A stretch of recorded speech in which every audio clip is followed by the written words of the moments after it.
안녕하십니까, 강동원 변호사입니다. 이번에는 10년 공공임대주택 분양 전환 관련해서 말씀을 좀 드리려고 하는데요.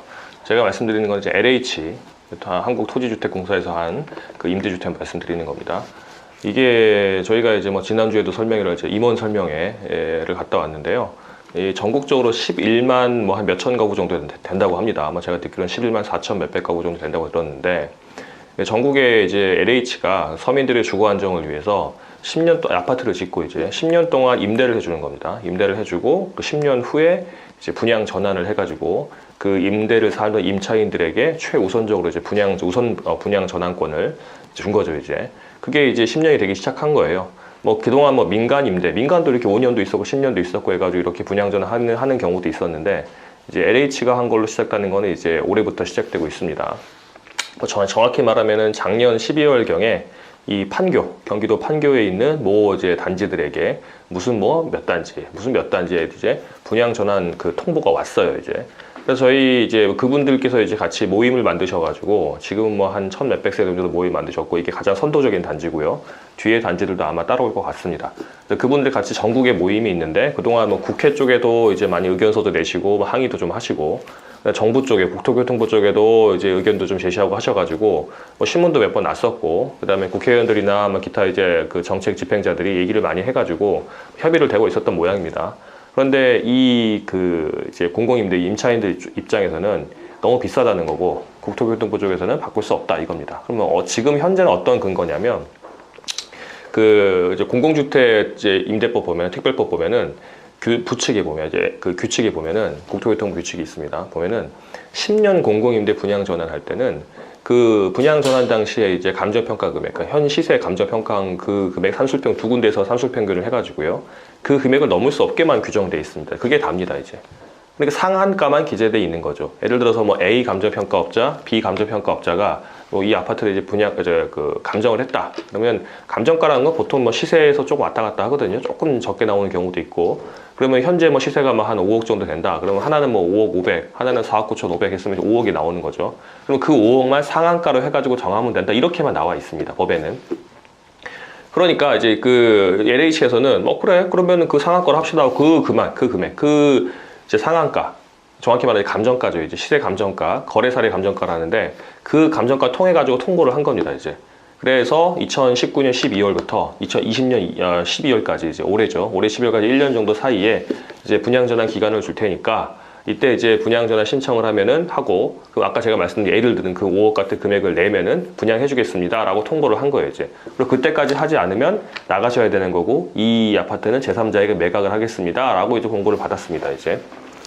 근데 이게 LH 입장에서는 아예 틀린 말은 아니에요. 법에는 그렇게 상한가까지만 나와 있고, 10년 전에, 그러니까 2008년, 2009년 이런 전에 이제 그 임차인을 모집할 당시에 입주자 모집 공고에 보면 뭐라고 나와 있냐면, 이렇게 10년 동안 임대를 하는데 나중에 10년 이후에 분양 전환을 할 때는 2인 이상 감정평가 업체를 정해가지고 그 감정가 이제 그 산술 평균 금액, 쉽게 말하면 평균 금액을 분양 전환가로 합니다라고 적혀 있습니다, 이제. 그러니까 LH는 할 말이 있는 거죠. 법대로 했고, 실제 또 10년 전에 공고도 했고, 그거 보고 들어왔다 이렇게 말을 하는 건데, 이 임차인들의 이제 문제가 많은 게, 이거 그 금액 주고 할 거면은, 그렇게 그 금액 주고 할 거면 내가 왜 10년 동안 공공임대 살았었냐는 거예요. 진작에 집 샀으면은 그동안 시세 차익 다 누리고 했을 텐데, 이거 국가가, 정부가 자, 이거 어차피 집값 안정시킬 거니까 굳이 집 사지 마시고 이런 10년 동안 임대로 내고 사시다가 나중에 그런 분양 전환 받으시면 됩니다라고 해가지고 국가를 믿고 그 정책에 순응했었고, 또 더군다나 공공임대 아파트 같은 경우는 큰 평수가 잘 없어요. 대체로 뭐 한 59제곱미터, 뭐 커야 85제곱미터, 뭐 이런 정도입니다, 이제. 그러니까 요 서민들이고, 그리고 그 당시에 이 공공임대 아파트를 들어오면요, 청약저축 가지고 있던 사람도 아파트 청약을 못하게 됐습니다. 마치 아파트 분양받은 것처럼. 왜 아파트 청약 예금이나 청약 저축, 요즘 뭐 이제 그 종합저축이라고 하는데, 주택종합저축이라고 하는데, 그런 것들 가지고 있는 사람은 뭐 몇 년 동안 이제 불이익을 하게 되면은 아파트 가산점에 따라서 1순위, 2순위 뭐 이런 게 있잖아요. 그걸 아예 못 쓰게 했습니다. 이거 10년 공공임대 아파트 들어오면. 사실 분양받은 거랑 마찬가지잖아요. 그런데 이제 와서 그동안 한 10년 사이에 아파트 값이 엄청나게 뛰었죠. 특히 판교 같은 경우는 2배, 3배 가까이 뛰었는데, 그 금액을 주라고 하니까 이 금액 줄 바에는 차라리 새 집 사고 말지, 이게 뭐냐 그래가지고 이제 막 분쟁이 많았었어요. 그래서 이제 그 모임에서 이제 그 대표 적격되는 임원분들이 저희 법무법인 몇 군데를 불러가지고 설명을 들으셨고, 이제 또 다음 주에 또 이번 주죠. 이제 이번 주 토요일에 뭐 주민들 다 모셔가지고 또 설명을 한다고 합니다. 근데 뭐 제가 제안을 받은 거는 저희 법인은 이제 헌법소송 쪽을 맡아주라 뭐를 해가지고 제가 헌법소송을 간단하게 말씀드리려고 하는데, 왜냐하면 그 오신 임원분들이 유튜브도 많이 보고 오셨더라고요. 그래서 이것도 보시고 좀 참고하시라 간단히 말씀드리는 건데요. 헌법소송은 말 그대로 이제 헌법재판소에 뭔가 재판을 거는 거죠. 헌법소송인데, 저희가 보니까 좀 더 자세히 이제 검토를 해봐야 되겠지만, 이 분양공고, 아까 제가 말씀드린 현재가로 감정한 그 가격을 이제 내면은 우선 분양해주겠다 이 공고가 사실상 행정처분의 의미를 가지지 않을까 싶습니다. 아니면 뭐 행정처분을 가지지 않더라도 이 행정작용이 그 임차인에게 어떤 권리 운영에 직접적 영향을 미치는 것 같아요. 왜냐하면 이 금액을 정하면 통보함으로 인해서 그 금액에 따라서 내가 주지 않으면은 이제 아파트를 분양받지 못할 그런 영향을 받게 됐잖아요. 아니면 적어도 공공주택특별법상 그 규칙상 이제 그 상한가만 정한 감정가를 그 산술평한 금액을 넘지 못한다. 그 금액, 그 규칙 자체는 당연히 법규명령의 의미를 가지기 때문에 헌법소원의 대상이 될 수 있을 것 같습니다. 그래서 이 그 분양전화 공고라든가 그 규칙 같은 것에 대해서 일단 가처분 신청을 한번 해보려고 합니다. 이제 헌법소원에서도 가처분이 인정이 됩니다. 뭐 예전에 기억이 나실지 모르겠지만 뭐 사법시험 같은 경우에 지금은 이제 사법시험이 없어졌고요. 이제 작년인가 재작년이 없어졌죠. 이제 뭐 사법연수원도 올해인가요? 뭐 내년에 이제 마지막으로 이제 연수생이 없어진다고 하는데, 그 한 10년 전쯤에 사법시험을 이제 뭐 단계적으로 이제 그 합격자를 줄여가고 없앤다 그런 그 법이 있었을 때 그 법 규칙에 대해서 고시생 중에 한 명이 헌법소원을 제기했던 것 같아요.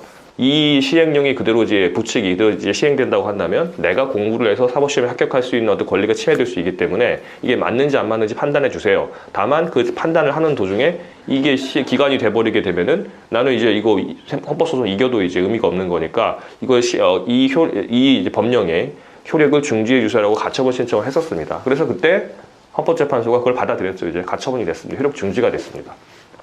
물론 나중에는 이제 뭐 그게 다시 이제 합헌이라고 결정이 돼가지고 그대로 가긴 했지만 어쨌든 가처분이 받아들여졌거든요. 근데 이 건 같은 경우도 그런 뭐 규칙이나 시행 규칙이나 아니면은 뭐 공고 같은 통보 같은 분양전환 통보 같은 부분에 대해서 가처분 신청을 했을 때 효력을 정지시켜놓고 하는 게 맞을 것 같아요. 왜냐하면 분양전환 기간 1년밖에 안 되는데 재판이라는 게 뭐 못해도 6개월, 길면은 뭐 1년, 2년, 3년씩 가게 되는데 그 사이에 아직 뭐 재판에서 판단을 안 나고 그 LH에서 통보한 분양전환 기간이 지나버리게 되면은 제3자에게 매각을 하고 우리에게 명도청구 소송이 들어오고 막 이렇게 될 거 아닙니까 이제. 그래서 그런 부분을 좀 막기 위해서 가처분을 해야 될 것 같고, 또 권한원은 뭐 헌법소원도 해야 될 것 같고요. 또 이제 민사소송을 하다 보면 이제 위헌법률 심판 제청 신청을 해서 공공지대 특별법상 이제 제대로 5년과 10년을 이제 차별되겠다는 것도 다툰다든가 그런 부분을 좀 다툴 수 있을 것 같습니다. 뭐 아직 이제 확정되지는 않았는데요. 뭐 이제 법무법인들이 좀 나눠가지고 헌법소송, 그다음에 행정소송, 민사소송을 나눠서 좀 하는 뭐 협업이 될 수도 있다 얘기를 들어가지고 뭐 저희가 제안을 받은 게 헌법소송 정도를 이제 안내해 주면 좋겠다 해서 제가 말씀을 드린 거고요. 저희가 행정소송이라든가 민사소송도 아마 같이 해야 될 것 같습니다. 뭐 저희가 하든 누가 하든. 그래서 이게 같이 헌법, 행정, 민사가 같이 가서 하는 게 맞을 것 같아요. 간단하게 말씀드리면 헌법소송 같은 경우는 아까 제가 말씀드린 그런 분양전환 공고에 대해서 일부 취소. 그러니까 우리가 우선 분양자로 전환됐다는 것 자체에는 뭐 다투지 않으니까 금액이 너무 높다는 거에서 일부 취소 청구를 하고 그냥 집행정지 신청을 하고, 또 민사적으로는 소유권 이전 등기 청구를 하고요. 다만 우리 돈은 공탁을 해야 되지만 LH 입장에서는 우리가 정한 금액을 준다고 하지 않아도 어차피 자기네들이 정한 금액을 주지 않으면 등기 안 해줄 거 아닙니까? 그러니까 소유권 이전 등기 청구를 하면서 불안의 항변을 이용해서 그냥 바로 단순 이행 청구를 하고, 그 다음에 혹시 우리가 재판하는 과정에서 분양전환 기간이 끝나게 되면은 요게 이제 다른 사람한테 팔릴 수도 있으니까 그렇게 못하게 처분금지 가처분을 해놓고 이렇게 헌법, 행정, 민사를 같이 진행하는 게 맞을 것 같습니다. 여기 계신 이제 그 판교에 있는 LH 공공임대 뭐 산모 마을, 봇모 마을 이제 몇 단지 이제 분들이 계실 겁니다. 이제 아마 설명이 와서 들으실 텐데요. 와서 들으시면 자세히 더 설명 이해되실 거고, 이 외에도 LH 11만 몇천 가구에 중에 해당되는 분들 같은 경우는 제가 설명하고 나서 또 다시 한번 설명드릴 테니까 영상을 보시고 이해를 하시면 될 것 같습니다.